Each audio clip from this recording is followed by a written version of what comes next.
सभी को नमस्कार और सभी का स्वागत है अनुगीता के पाठ में। और आज हमारा डे 8 है। डे 8 में हम पढ़ेंगे 27वां और 28वां अध्याय। आज का जो अनुगीता पाठ है वो हमें ये नहीं सिखाता कि संसार छोड़ो, बल्कि ये दिखाता है कि संसार मन में कैसे बनता है। आज हम उस वन में प्रवेश करेंगे जो बाहर कहीं नहीं है, बल्कि भीतर सदा उपस्थित है, और जिसे अनुगीता ब्रह्म वन कहती है।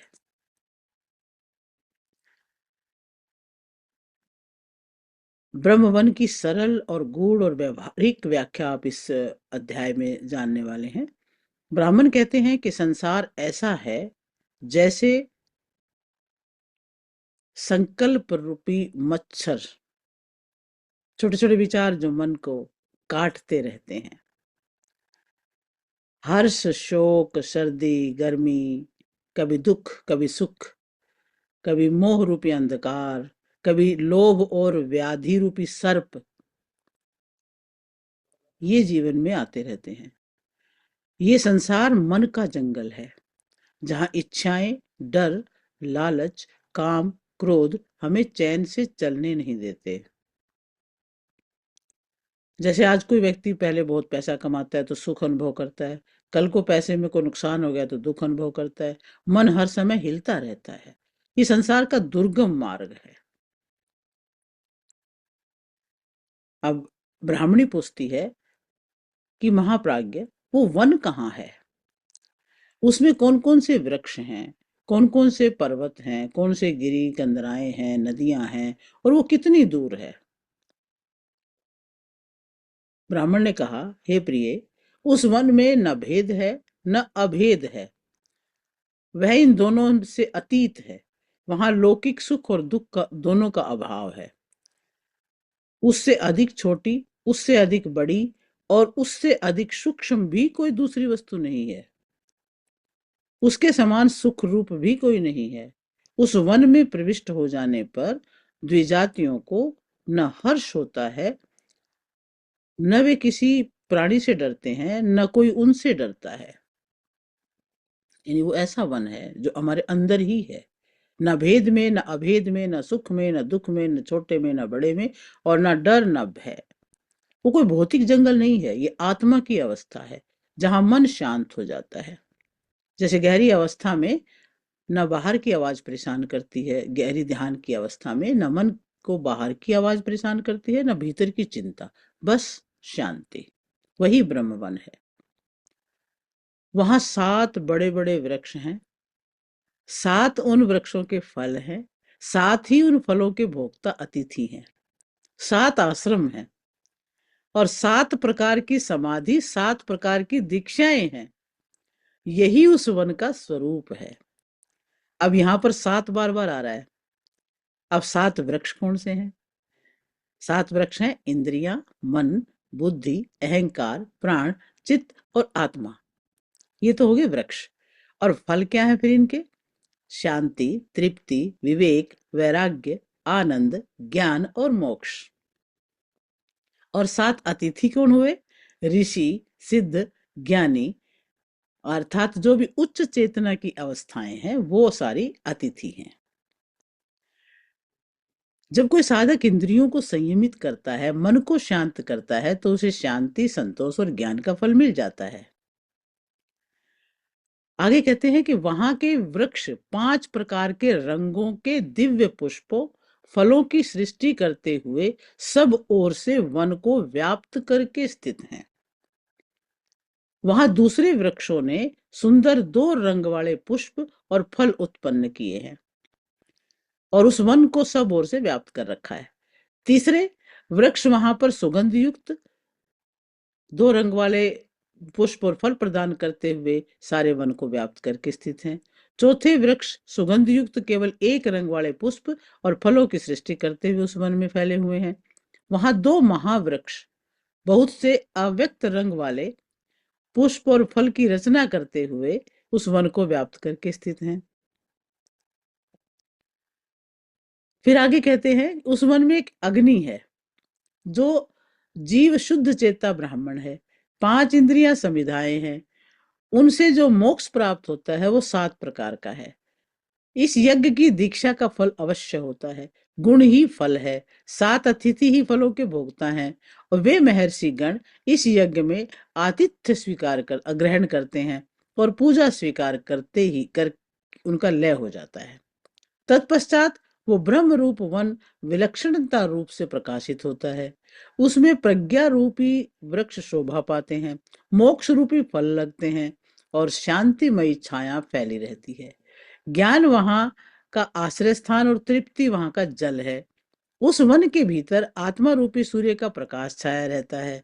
जो श्रेष्ठ पुरुष उस वन का आश्रय लेते हैं उन्हें फिर कभी भय नहीं होता।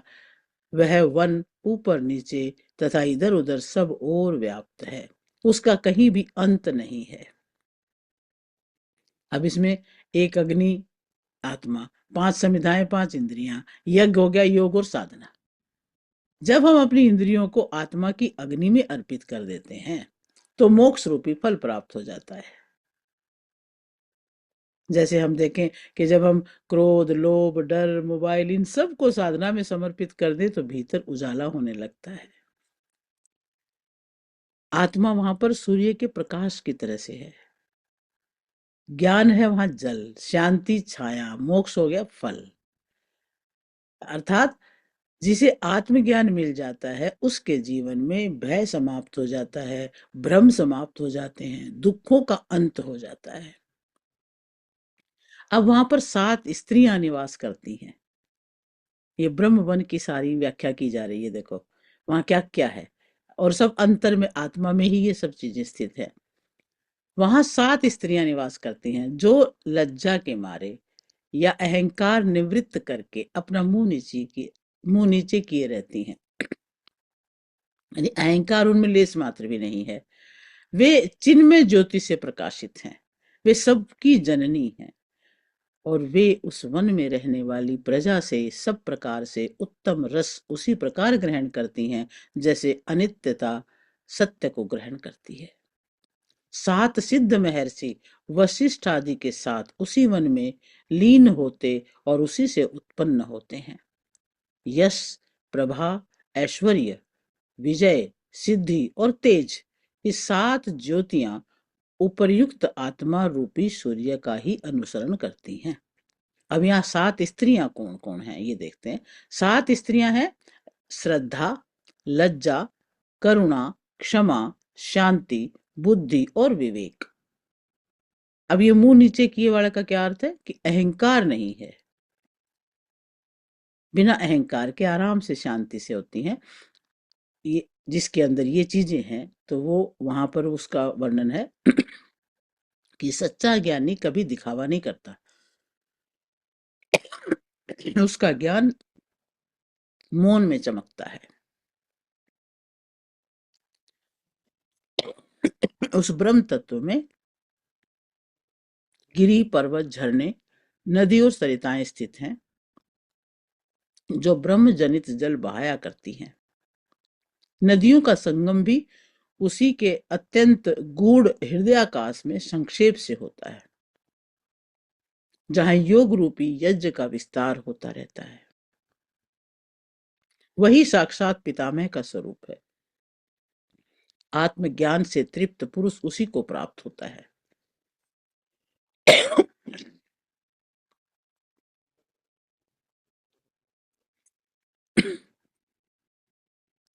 ये सब ब्रह्म तत्व में ही स्थित हैं। अर्थ निकलता है कि सारा संसार उसी एक चेतना से निकलता है और उसी में विलीन हो जाता है। जैसे सपने नींद से निकलते हैं, नींद में ही लय हो जाते हैं। आगे बता रहे हैं कि जिनकी आशा क्षीण हो गई है, जो उत्तम व्रत के पालन की इच्छा करते हैं, तपस्या से जिसके सारे पाप दग्ध हो गए हैं, वे ही पुरुष अपनी बुद्धि को आत्मनिष्ठ करके पर ब्रह्म की उपासना करते हैं। यानी जिसकी आशाएं क्षीण हो गई, जिन्होंने तप संयम व्रत अपना रखा है और जिसकी बुद्धि आत्मा में स्थिर है। ब्रह्मवन कोई बाहरी त्याग से नहीं, आंतरिक शुद्धता से मिलता है। विद्या के प्रभाव से ब्रह्म रूपी वन का स्वरूप समझ में आता है। इस बात को जानने वाले इस वन में प्रवेश करने के उद्देश्य से मनोनिग्रह की ही प्रशंसा करते हैं, जिनकी बुद्धि स्थिर हो जाती है।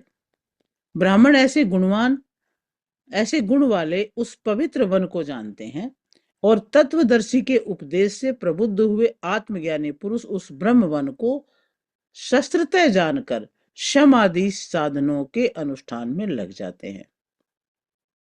अब शम का मतलब है मन को शांत करना, यही ब्रह्म वन का द्वार है।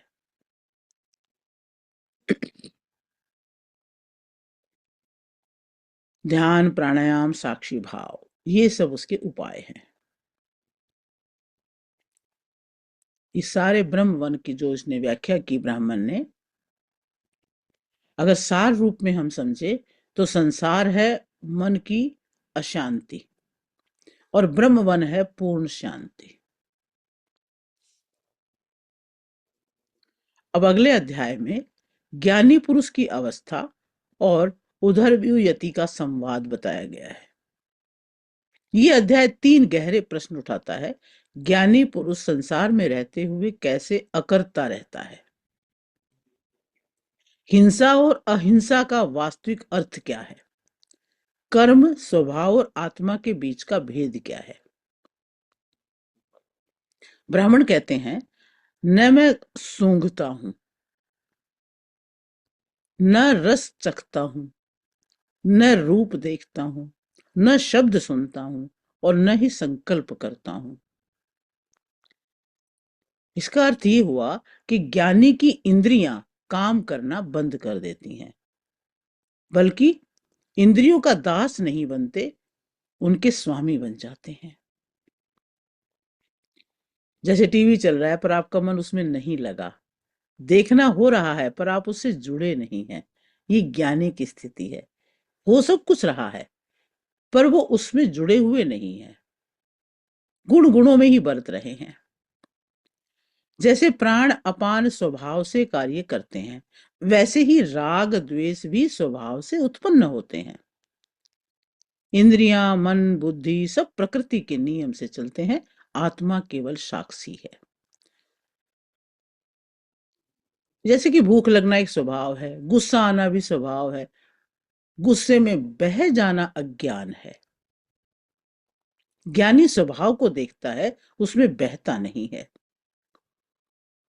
जो स्वप्न, सुषुप्ति, जागृत तीनों से पार है, वही भूत आत्मा है। आत्मा शरीर नहीं, मन नहीं, नींद नहीं, वह तो इनका साक्षी है। नींद में आप नहीं जानते कि आप कौन हैं, फिर भी सुबह कहते हैं कि मैं सो रहा था। जो ये जानता है वो आत्मा है, साक्षी आत्मा है। जैसे कमल पत्र पर जल नहीं टिकता, वैसे अज्ञानी पर राग द्वेष नहीं टिकते। ज्ञानी जीवन में सब करता है पर कहीं भी चिपकता नहीं है, अटैच नहीं होता है। आप ट्रेन में बैठे हैं, दृश्य बदलते रहते हैं पर आप सुरक्षित अपनी सीट पर बैठे हैं। साइड सीन देखते रहते हैं और आगे बढ़ते रहते हैं, किसी भी सीन में अटकते नहीं हैं। अब यहाँ पे एक उधरव्यू और यति का संवाद भी है इस अध्याय के अंदर। तो यति का प्रश्न है, ये यज्ञ हिंसा है, पशुवध पाप है। उधरव्यू का उत्तर है, ये शरीर पंच तत्वों में विलीन हो रहा है, आत्मा का नाश नहीं हो रहा। यहां प्रश्न गूढ़ है, क्या शास्त्र सम्मत कर्म हिंसा है या अज्ञान से किया गया त्याग ही अहिंसा है? यति कहते हैं, यदि पशु का कल्याण हो रहा है तो यज्ञ पशु के लिए किया हुआ, तुम्हारे लिए क्यों? जब ईंधन से यज्ञ हो सकता है तो प्राणी क्यों? अब यही संदेश मिलता है कि अहिंसा केवल कर्म नहीं, चेतना की अवस्था है। अब उधरव्यू का गहन प्रत्युत्तर है इसके अंदर। वो कहता है, तुम जल पीते हो, वायु का स्पर्श करते हो, शब्द सुनते हो, क्या यह भी हिंसा नहीं है? अर्थात पूर्ण अहिंसा कर्म के स्तर पर असंभव है। कर्म के स्तर पर हम बहुत सारी चीजों को खत्म कर रहे हैं, तो कहते हैं कर्म के स्तर पर पूर्ण अहिंसा असंभव है। प्रश्न ये है कि तुम किस भाव से कर रहे हो। अब आत्मा के दो रूप हैं, क्षर और अक्षर। जो सदा रहता है वो अक्षर है, जो दिखता है, बदलता है, वो क्षर है। अर्थात शरीर, कर्म, यज्ञ, ये क्षर है, क्योंकि शरीर भी बदल रहा है, कर्म भी बदल रहा है, यज्ञ भी बदल रहा है। और अक्षर कौन है? साक्षी आत्मा। वो नहीं बदलता, जो सदा रहता है। अब आधुनिक एग्जाम्पल में हम देखें तो फिल्म बदलती है, स्क्रीन तो नहीं बदलता। अब थिएटर में जाते हैं, स्क्रीन वही रहता है, फिल्म बदलती रहती है। अब मुक्त पुरुष की पहचान क्या है? जो निष्काम, निर्द्वंद्व, समभावी, समता रहित है, ममता रहित है, सॉरी, ममता रहित है, वो निर्भय है। अर्थ ये हुआ कि डर वही है जहां पकड़ है, छूटते ही तो मुक्ति है। उधर भी और यति दोनों अपने अपने स्तर पर सही हैं। अणुगीता का यही संदेश यहाँ पर यह है कि मोक्ष न कर्म से है, न कर्म के त्याग से है। मोक्ष है सही बोध से। सही बोध हो जाए, उसके अनुसार यदि हम चले, तब मोक्ष है। ज्ञानी व्यक्ति संसार में रहकर भी संसार से नहीं बंधता, सारे कर्म करते हुए भी किसी भी कर्म से नहीं चिपकता। तो ये दोनों अध्याय हमने आज पढ़े, जिसमें बहुत गूढ़ ज्ञान है। इसको और अच्छे से मनन चिंतन करते हैं, थोड़े ध्यान में बैठते हैं, और इन्हीं बातों को पुनः यदि हम अपने आत्मा के स्तर तक लेके जाएं समझते हुए, तो ये अच्छे से समझ में आ सकता है। आप ध्यान में बैठेंगे और ध्यान में भी इन्हीं चीजों का मनन करेंगे। ओम शांति शांति शांति। ओम नमस्ते साक्षी चैतन्य, नमस्ते शुद्ध बोधिने, नमस्ते द्वंद्वहीनाय, नमः शांताय वेदसे। ओम यतो वाचा निर्वर्तन्ते मनसा सह निश्चयः, तमैव मौन साधाय ध्यानमार्गं प्रपद्यते। ओम न मे बन्धो न मे मोक्षः, न मे जन्म न मे मरणम्, यः पश्यति निरासक्तः तस्मै ब्रह्मणे नमः। ॐ यद्भावं भावयेद्योगी यद्भावं प्रतिपद्यते, अतोऽस्मिन् क्षणे देव शुद्धभावं निधीयताम्। ॐ अहं कर्ता इति भावम्, अहं भोक्ता इति भ्रमम्, अहं साधक इत्यपि इदानीं समर्पयामि। ॐ अणुगीताय गूढार्थे मम चेतः प्रवेशय, मौनदीपे प्रकाशं कृत्वा स्वात्मनि मां प्रतिष्ठय। ओम शांति शांति शांति। ये ध्यान किसी विषय पर नहीं है, स्वयं में उतरने का है। बिल्कुल शांत होकर बैठे रहे, रीढ़ की हड्डी सीधी, आंखें कोमलता से बंद, और गहरी सांस लें और छोड़ें। श्वासों की दृष्टा बन के देखें। श्वास अंदर, और श्वास अंदर जाकर के किस तरह से शरीर के कण कण तक पहुंच रही है, और श्वास बाहर, तो किस तरह से श्वासों के माध्यम से भी शुद्धिकरण होता है। शुद्ध श्वास अंदर, अशुद्ध वायु बाहर। आप दृष्टा बन करके ध्यान से देखते रहें। अपने शरीर को देखें, महसूस करें। पैर, घुटने, पेट, छाती, कंधे, चेहरा, जहां जहां तनाव है वहां तक श्वास भेजिए, इसी भाव से कि वहां ये श्वास जाकर के शुद्धता, शक्ति शांति भेज रहा है।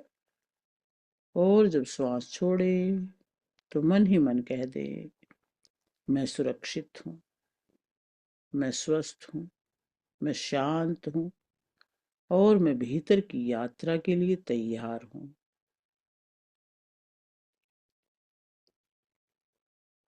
अब कल्पना करें, आप एक मार्ग पर चल रहे हैं।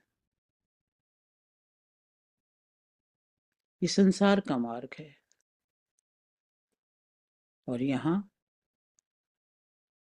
संकल्प रूपी मच्छर काट रहे हैं। कभी कोई संकल्प आता है,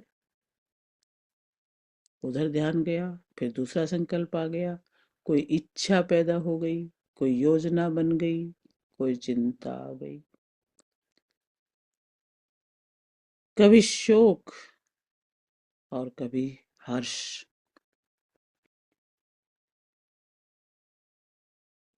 चारों ओर मोह का अंधकार फैला है। संसार के रास्ते में आप देखते जाएं कैसे ये मक्खी मच्छर इच्छाओं के रूप में, दुख सुख के रूप में काटते हैं। लोभ और भय एक सांप की फुफकार की तरह से फुफकारते हैं। आप अनुभव कर रहे हैं, ये सब मेरे मन में घट रहा है। अब धीरे से बोल दीजिए अंदर, ये सब घट रहा है, मैं ये सब नहीं हूं, मैं तो देखने वाला हूं। साक्षी बनकर आप इच्छाओं को देख रहे हैं, सुखों को देख रहे हैं, दुख को देख रहे हैं।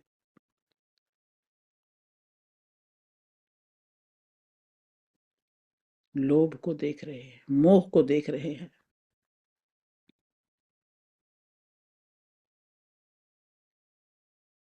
अपने आसपास के पूरे वातावरण पर आप ध्यान डाल के देखें, यही सब कुछ है और ये हमारे जीवन में बार बार आ रहा है। लेकिन मैं तो दृष्टा हूं, मुझे सब दिख रहा है।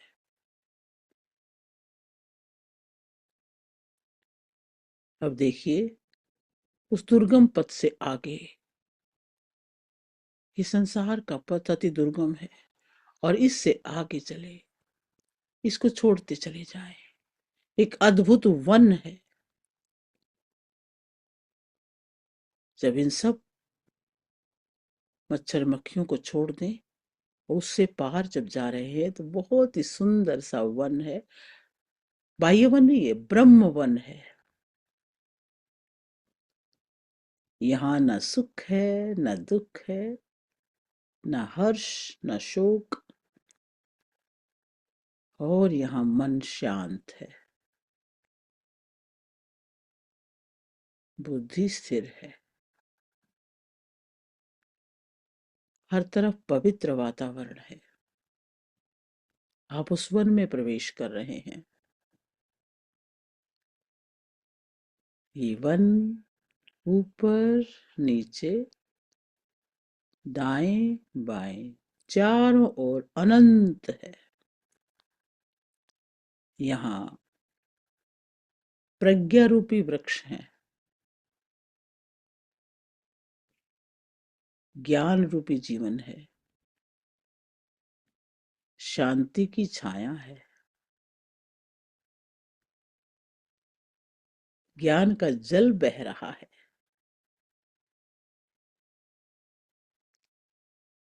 और आत्मा रूपी सूर्य सब कुछ प्रकाशित कर रहा है।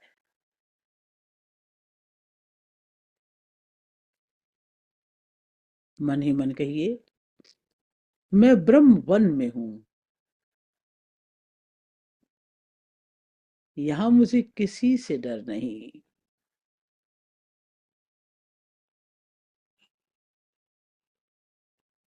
मैं सुरक्षित हूं, मैं शांत हूँ। इस वन में बहुत निर्भीकता से घूम रही हूँ या घूम रहा हूँ। अब ध्यान भीतर ले जाए और भीतर शरीर को देखे, पर जाने कि मैं शरीर नहीं हूँ। श्वास को देखे, पर जाने मैं श्वास नहीं हूँ। विचार आ रहे हैं, जा रहे हैं, बस आप देख रहे हैं। आप दृष्टा साक्षी बन चुके हैं। आप सबसे अलग हैं। बस देखें, याद करें, मैं न देखता हूँ, न सुनता हूँ, न सूंघता हूँ, न स्पर्श करता हूँ। सब कुछ स्वभाव से हो रहा है। हर इंद्री का अपना स्वभाव है। वो अपने स्वभाव से अपने कर्म करती है। इंद्रियां प्रकृति में, मन प्रकृति में, और आप केवल साक्षी। जैसे कमल पत्ते पर जल नहीं ठहरता, वैसे ही राग द्वेष आपको स्पर्श नहीं कर सकते।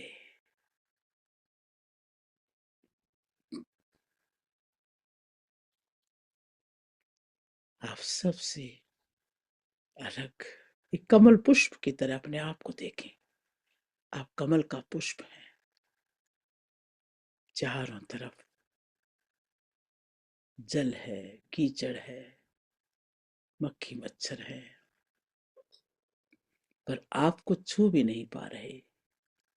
आप उन सब को देख रहे हैं कमल पुष्प की तरह से, सुंदरता में, कोमलता में, ज्ञान में ठहरे हुए, शांत शुद्ध चैतन्य के साथ आप सब देख रहे हैं। कीचड़ का एक भी कण आपको छू नहीं पा रहा है, और आप पूर्ण रूप से खिले हुए हैं।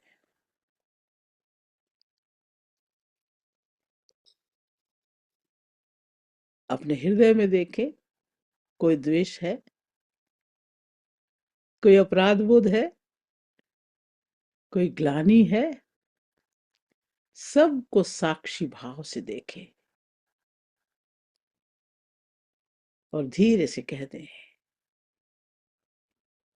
मैं सबका हित चाहता हूं और सबसे प्रेम करता हूं, और मैं सारे शुभ कर्म करता हूं, पर बंधता नहीं।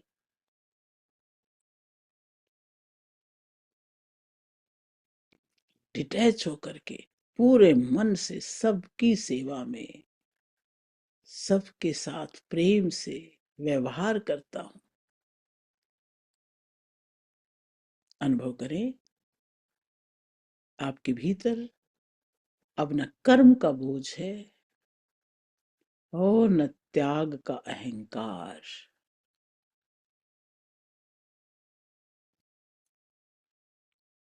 बस निष्काम शांति है।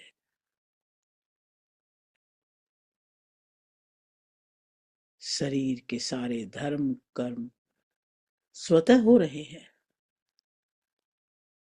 ईश्वर की बनाई योजना को आप पूर्ण करते जा रहे हैं,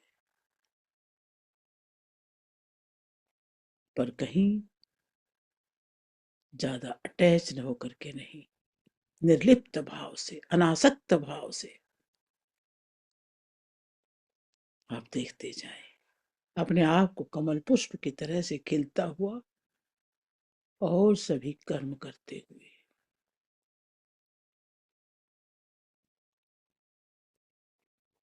भाव अनुभव करें, जो बदलता नहीं, जो सदा है, वो अक्षर आत्मा, शरीर, विचार, भाव सबको देख रहा है, वो अविनाशी है, उसमें टिक जाइए, कुछ मत कीजिए, कुछ मत छोड़िए, बस हो जाइए, अस्तित्व को समझिए।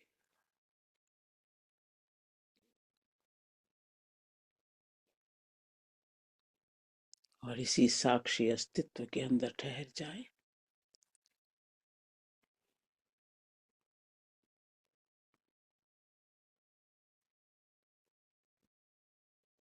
ओम।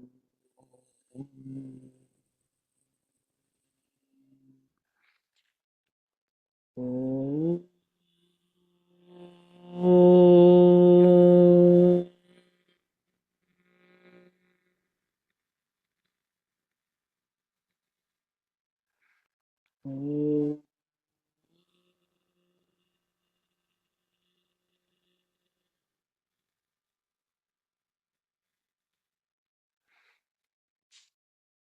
ओम।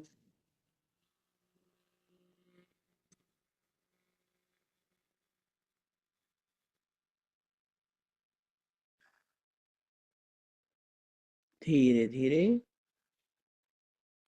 स्वाभाविक अवस्था में लौटना है। श्वासों को अनुभव करें, शरीर को अनुभव करें, और मन ही मन कहते रहे, मैं तो ब्रह्म वन का पथिक हूँ, मैं साक्षी हूँ, मैं मुक्त हूँ। ये शरीर मिला है, इसका भी मुझे मान है, लेकिन मैं निर्लिप्त होकर के सब कर्म करूं। शरीर को साधन मान करके इसका उपयोग करूं, और अंदर से एक साक्षी आनंद में रह करके सारे कर्म करते हुए भी अकर्ता बना रहूं।